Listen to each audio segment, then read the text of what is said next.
Galerinha, beleza?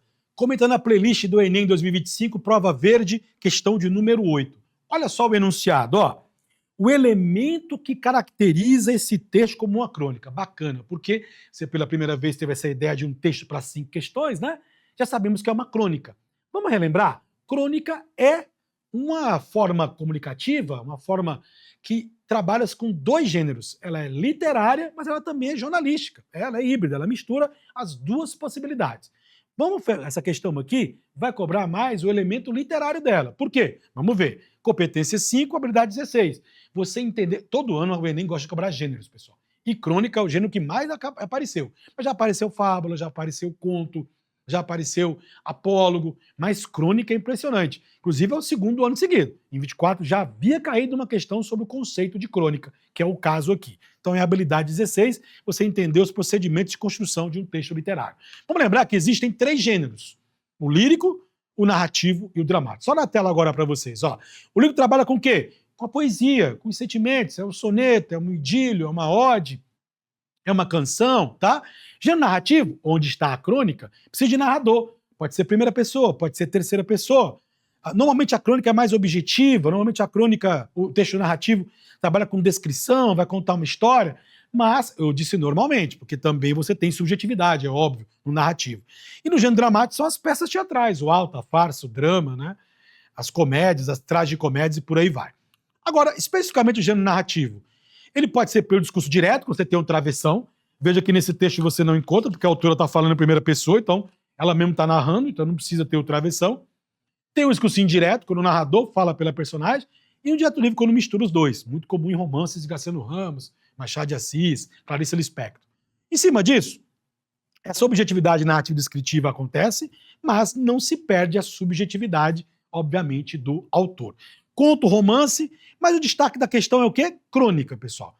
Como a crônica, volta para mim agora aqui, tem um viés jornalístico, e aí você acabei de falar para você que é um gênero híbrido, tem o elemento literário, tem o elemento jornalístico. Esse elemento jornalístico gira em torno de quê? Do caráter denotativo da linguagem. Então, e por quê? Se baseia sempre em fatos do cotidiano. Uma crônica só existe a partir de um flagrante cotidiano. Tive ali, vi um negócio tal, aconteceu comigo, eu vou escrever uma crônica. Então, parte de um assunto cotidiano, usa-se uma linguagem normalmente mais formal em alguns momentos, mas pode ter informalidade também, mas com um viés mais denotativo. E onde é que entra o elemento literário? Recursos expressivos e linguísticos, que nesse caso aqui, principalmente por meio das metáforas, que é uma figura de linguagem. Tudo bem? Explicação geral. O que é que o enunciado quer mesmo? O elemento que caracteriza esse texto como uma crônica. Porque o que faz esse texto que a gente acabou de ler, do próprio punho, tá bem aqui, da A.E. Ribeiro, o que faz esse texto aqui ser uma crônica? Letra A.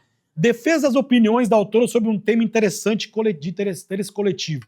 Aí não seria, né?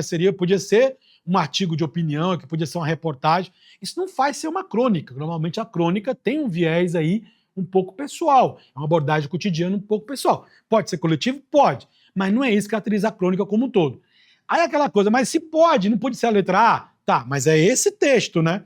Você viu que no texto, ela não está falando nada coletiva, ela está falando dela, de uma situação que aconteceu com ela, depois que ela foi a um local burocrático no banco e tinha que escrever algo do próprio punho. Ela achou estranha a expressão do próprio punho. E achou estranho o fato de que ter que escrever ainda à mão, num mundo tão tecnológico, onde a escrita é digitalizada. B. Exposição sobre o uso de tecnologias nas partes escritas atuais. Bom, isso acontece, né? Ela está falando, ela está expondo e se colocando e opinando, dissertando sobre isso. Mas não é isso que faz o texto ser uma crônica. Aqui não tem um conceito. Não está conceituando a ideia de crônica da letra B. Letra C. Agora, cuidado. Abordagem de fatos do contexto pessoal em uma perspectiva reflexiva. As crônicas normalmente trazem uma postura crítica, reflexiva, a partir de um assunto do cotidiano. Encontramos essa resposta. Por quê? Quando é que começa a crônica? Ela está em primeira pessoa. Quando é que começa? Quando ela vai ao banco e é pedido para ela fazer isso do próprio punho. Ou seja, é uma questão pessoal. Letra C, nossa resposta. Recursos linguísticos para interlocução direta com o leitor. Interessante, porque para ela falar de com o leitor, a gente fala, então, leitor, é isso? Ela não fez isso. Letra D, quem faz muito isso é Machado de Assis nos seus romances, né? Também nas suas crônicas.